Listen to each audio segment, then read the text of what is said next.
Welcome to the Curator's Vault. I am the Curator, keeper of forgotten histories, forbidden accounts, and the strange truths buried between shadows. Within these walls lie stories seldom told, mysteries the world has chosen to ignore, and encounters that defy the boundaries of reason. If you have found your way here, then perhaps you, too, are searching for answers. Step carefully, listen closely, and remember, some knowledge cannot be unlearned. Tonight, we look into some of the origins of the beloved Santa Claus. Most of us imagine Santa Claus as a symbol of joy, a harmless old man in red with a sack of gifts. But the story didn't start that way. Long before Christmas, long before Christianity, there was another figure, a shadowed traveler who rode across the winter sky, followed by spirits, wolves, and the dead. Tonight, we uncover the dark origin of Santa Claus, the parts they never wanted you to know. Centuries before Santa, ancient Europeans told stories of Odin, the one-eyed god of war, magic, and the dead. Every winter, during the darkest nights of the year, Odin was said to lead a terrifying procession across the sky called the Wild Hunt. Witnesses described ghostly riders, howling spectral hounds, a massive cloaked figure on an 8-legged horse, storm winds that followed in his wake.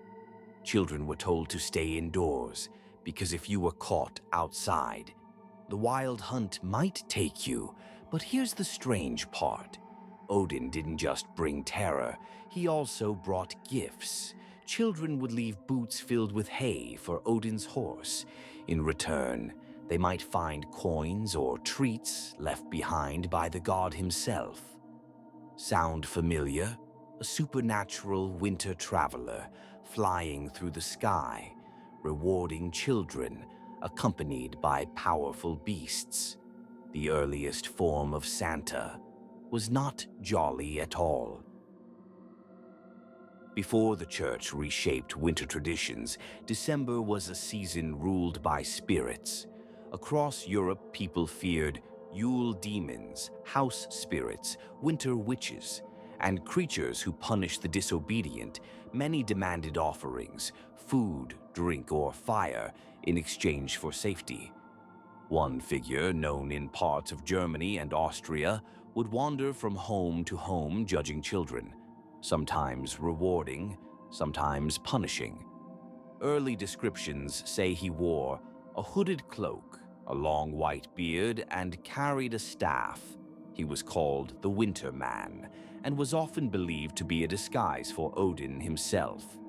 Over time, these beings were softened, reshaped, and merged. The church kept the gift-giving aspect, but the darkness was buried, not erased, simply hidden. When Santa first appeared in art and literature, he looked nothing like the modern version.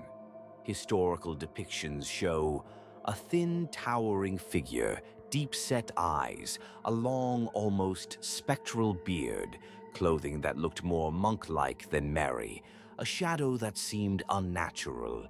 Descriptions from the 1800s called him strange, ghostly, otherworldly, a visitor from beyond the veil.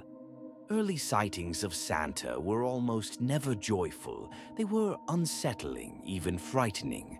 Some children reported a man watching from the window, footsteps on the roof with no one there, a whisper at the chimney, a tall figure moving too quickly in the snow. These weren't stories of a cozy grandfather. They were echoes of something ancient. Even today, reports continue. People claim to see a man in red who appears during snowstorms, moves silently, is unusually tall, has a face that looks wrong, leaves no footprints, and disappears the moment you look away.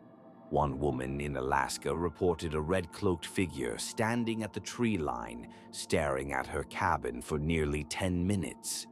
then vanishing without a sound. A family in Norway described a red-hooded man walking across a frozen lake in the dead of night, even though the ice was too thin to hold a human. Drivers in Canada have seen a tall man in a red coat standing on remote winter roads, only to disappear when headlights hit him. Are these hallucinations? Misidentified strangers? Or does the old winter traveler still walk among us?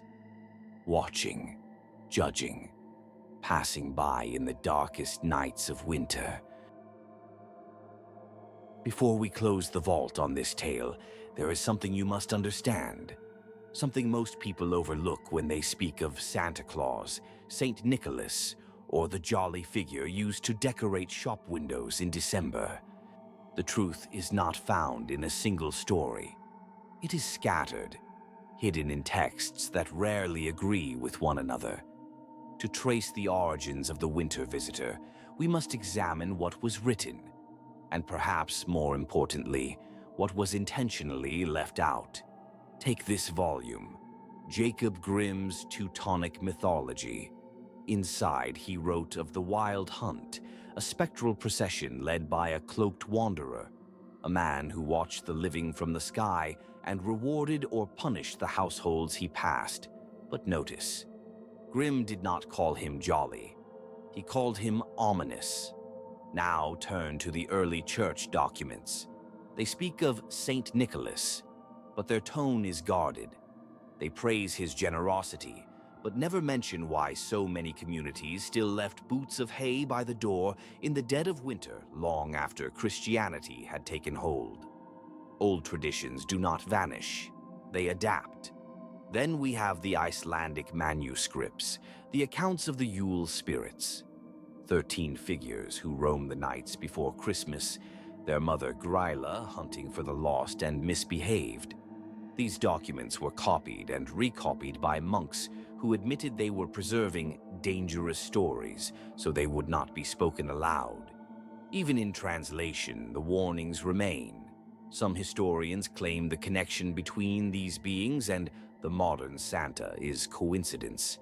But when you see these texts side by side, when you read their words, the descriptions, the behaviors, coincidence becomes a fragile explanation. And then there are the omissions, entire sections of folklore books removed by censors, notes scratched out, passages rewritten to make the winter visitor appear less threatening.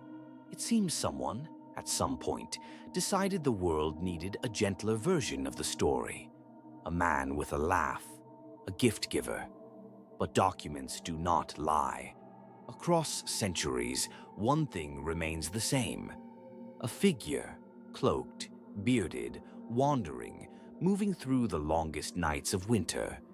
When you hear bells in the distance or see footprints in fresh snow with no owner, remember, the truth has been edited, but not erased.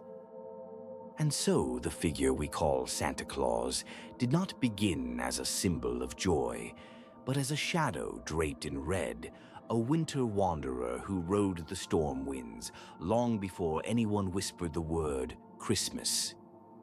What survives today is only the mask, a softened, smiling echo of something far older. A presence that judged, watched, and crossed the sky with the dead at his back.